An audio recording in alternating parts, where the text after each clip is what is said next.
আর আল্লাহ তাআলাকে খুশি রাখা, খুশি করা যত সহজ, খুশি রাখা আরো অনেক বেশি সহজ। কিভাবে? ও ভালো করে বুঝুন।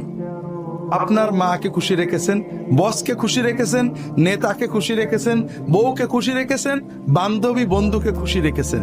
একটু অন্যায় হলেই রেগে যায়, তাই না? আল্লাহ তাআলা কত ভালোবাসেন বান্দাকে।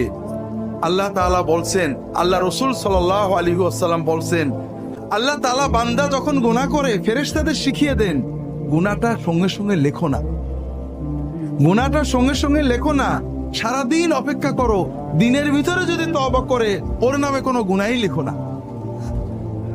আল্লাহ তাআলা রাত্রি বেলায় হাত বাড়িয়ে দেন, বান্দাকে বলেন যে বান্দা দিনের বেলায় গুনাহ করেছো, এখন গভীর রাত, কাউকে লাগবে না, তুমি তওবা করো।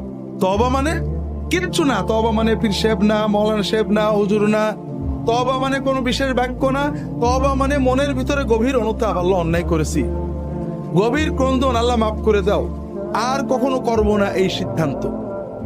আল্লাহ বলেন, বান্দা আমি এই হাতটা বাড়িয়ে রেখেছি, রাতের গভীরে একাকী, কেউ জানবে না, তুমি একটু মনের সিদ্ধান্ত নাও, আমার কাছে ক্ষমা চাও, তোমার সব গুনাহ ক্ষমা করে দেওয়া।